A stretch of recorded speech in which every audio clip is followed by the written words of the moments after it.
kami sa airport at naghihintay. Ito mga kasama namin. Video po kita. So excited ba tayong lahat? Picture muna. So we are here in Amman Airport at papunta na kami sa hotel. Kasama pa rin ang mga pilgrims namin from the Philippines.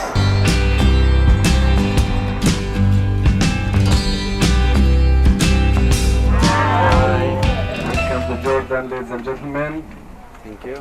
My name is Raed, R-A-I-D. Yeah, this is my name. Or you can call me Guapo, as you like. Pogi.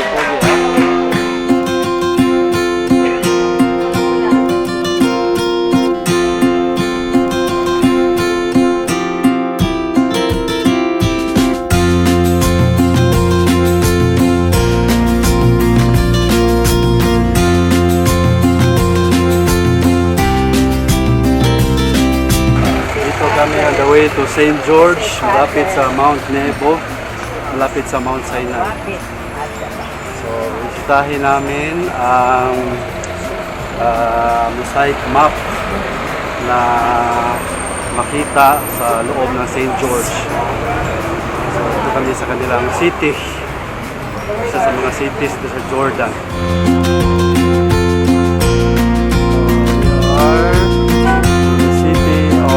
Madaba.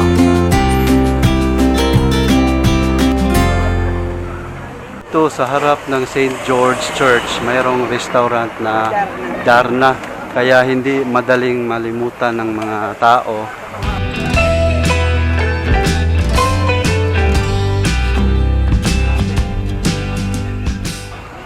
Father. Is this a free taste? Yeah, please. How do you call, what do you call this? Barasik. Barasik. This is barasik. Barasik. Thank you. Ayan, Mars. Wow. Ayun na pala eh. St. George. St. George. Ito na.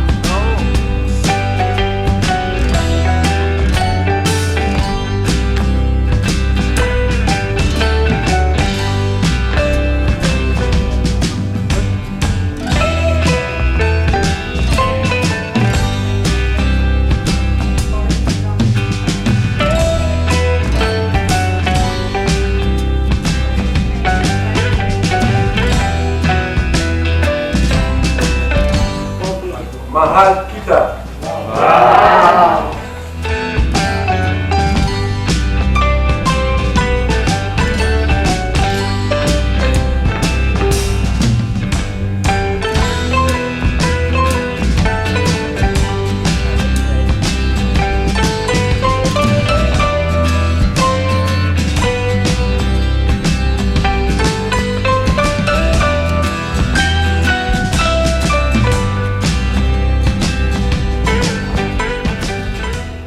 Here inside the St. George Orthodox Church at makita natin itong dami-daming mga images, icons, mosaic icons na nag-represent sa iba't ibang mga santo and life of our Blessed Mother and of our Lord Jesus Christ. Anong masasabi niyo dito, Daddy? Nako, talagang amazing talaga ito. Ito yung na-explain kanina sa guide na nasa floor mismo.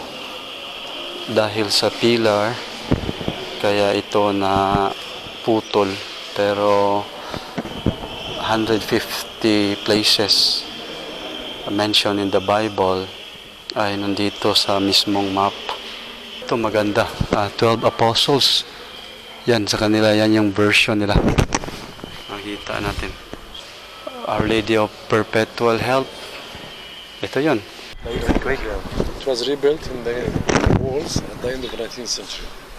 end of the 19th century, 1800 something. So what we see there inside was The inside, still the preserved, mosaic preserved 6th century. from the 6th century. Yeah. Only this, maybe outside The part, outside from the 19th century. 19th century. It was like a reconstruction for the old church actually. The walls.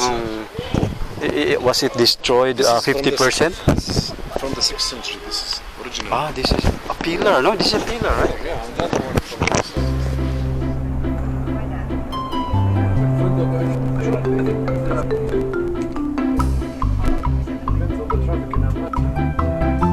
Starbucks to the right, just next to our hotel. This is our hotel, huh? This is our hotel, Jerasa Hotel.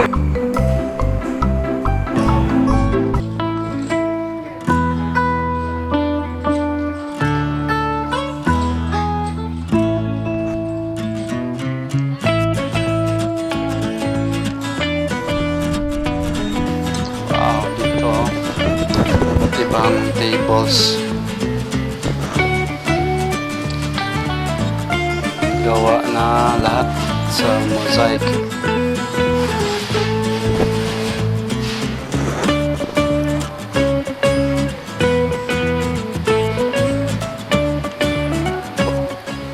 Mas maliit, mas mahal kasi mas matagal gagawin. Ito medyo malalaki ito. Ito yung modern type.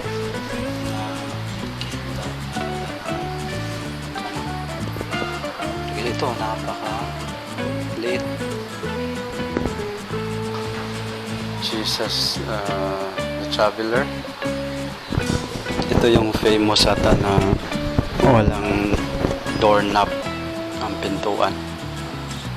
Dahil gusto ng Panginoon na yung sa loob mismo ang bubukas. Ito mga jars, collection of jars. Oh, design nila sa loob. So dito tayo sa La Storia Museum na dito ginagawa at ipapakita nila yung mga mosaic works na sabi isa daw sa pinakamaganda, the best mosaic work in the Middle East. So kasama na dito yung Tridentine, Byzantine works. So titingnan natin sa loob. Ito yung entrance at yan, makita natin ang dami-dami nilang mga naka-display. Okay. My name is Amal. I'm the leader of the mosaic. Okay, so the main thing we make it here is the mosaic because Mandaba is the capital of mosaic from 1,000 years ago. All by using limestone. It's all natural stone, natural colors. We bring it from different places in Jordan, and we have more than 28 colors from nature. Then we cut it like this to make it easier for them. So we don't add any color, okay? The first step in the old technique, as you see here, we bring a wooden piece, we cover white cloth in it, then we draw the image which we like. This is, for example, Tree of Life. This is the most popular piece, we make it here. Then by using hand cutter, we cut the stone for small pieces. Then we stick it one by one on the image by using natural glue. It comes with flour and water, just temporary. So what? With flour, yeah. Now the last thing, we make mosaic in ostrich egg. It's a real one. We bring it from northeast Jordan. We have special farms for egg. So just making hole, we clean everything. We draw the image what we like. Then we crush the stone. We smash it the same kind of stone. We mix it with enamel color, baby powder, and glue. Then by using this needle, we make it just like a tattoo, dot by dot. For one piece, it takes about 120 hours. It will be like this. Catch? Wow! Nice thing. And we will make tea for everybody now. How many pieces? Okay, so you have this one from us. Ito naman, makita natin yung gawa sa East Coast. Mga $300 ang isa nito.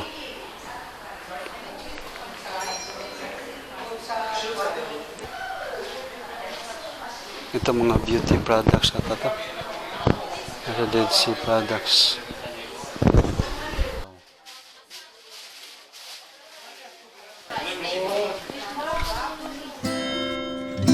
The Mountain of Nebo. Mount Nebo was inhabited in remote antiquity. However, its real fame derived from the biblical event that occurred there as described in the book of Deuteronomy chapter 24. The death of Prophet Moses, who climbed this holy mountain at the end of his life to see the promised land. Then Moses went up from the lowlands of Moab to Mount Nebo to the top of Pisgah, eastwards from Jericho. And the Lord showed him the whole land. There in the land of Moab, Moses, the servant of the Lord, died, as the Lord had said. He was buried in a valley in Moab opposite Beth-peor. But to this day, no one knows his burial place. Ito yung sinasabi niya na building na mayroong 4 daw na churches sa loob dahil sa hindi exact location saan talaga namatay si Moises. Wala naman talagang tomb. Kaya makita natin dito, nasa labas tayo. No? Sa labas. So sabi ng guide ay dito daw nakatayo si Moises. Makita niya yung Jordan Valley. So ngayon we are heading towards the Mount Nebo Church.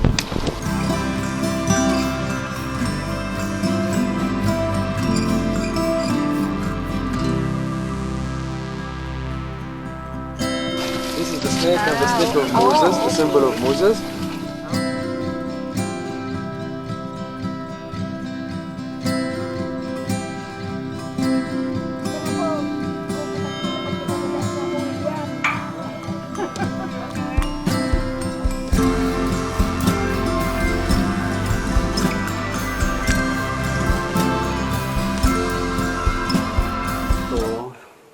Sa building na ito may 4 na churches at ito ay nag-contain sa pinakamagandang mosaic artworks sa buong Middle East. Ayan, siguro titingnan sa malapit.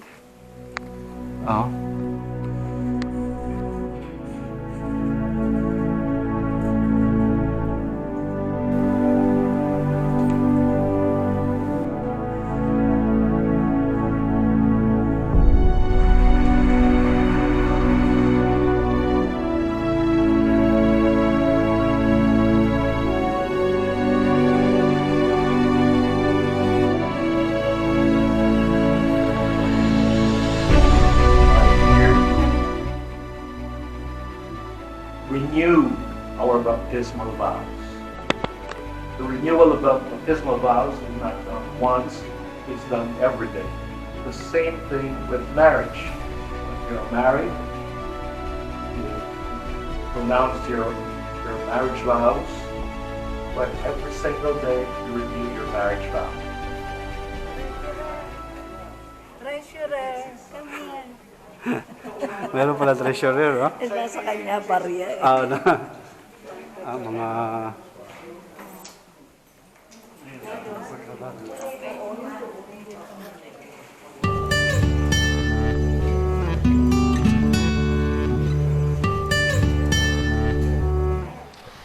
The only one country in the world which was visited by 4 popes, it's Jordan actually. The only one country in the world which was visited by 4 popes, it's Jordan. The first visit was in early 1960s. The second visit was in the year 2000. John Paul II, he visited Jordan and he made his pilgrimage in Jordan. The third visit was Benedictus XVI, and the fourth visit was Francis I, the current Pope. When John Paul II he visited Mount Nebo, we made this monument. You see this rock? This big stone. Hello, hello, alaikum assalam. This Sabi ni Daddy, start na daw sumakit yung tuhod. Paano? Nasa unang araw pa lang kami sa aming pilgrimage. Pero don't worry, gagawa ng miracle si Lord. Kasi nasa Holy Land kami. Ayan, kasama si Mami. Mami, ano masasabi mo sa ating first day dito sa Mount Nebo? Alam mo, sinabi ko nga kay Daddy kanina kurutin mo naman ako. Kasi hindi ako paniwala nandito na ako sa Holy Land. Kasi bata pa lang ako pinangarap ko na to. And God is good. Andito kami ngayon. Praise God. Thank you, Lord. So, Yes. Totoo po yun, no? Parang lahat siguro hindi makapaniwala na makarating tayo dito. Imagine, ito yung history natin sa pinanggalingan talaga paano ang plano ng Panginoon Diyos nagsimula sa mga patriarchs, kay Abraham, Moises, hanggang sa kay Kristo, hanggang ngayon. So it's really a dream come true at masaya na kami, nakapag first mass kami ngayon, at saka may nag-birthday ata ngayon. Ako wala. So talaga tuwa kami. God bless you. And I'm God so is happy. good. Yeah, God is good all the time. More. Yes.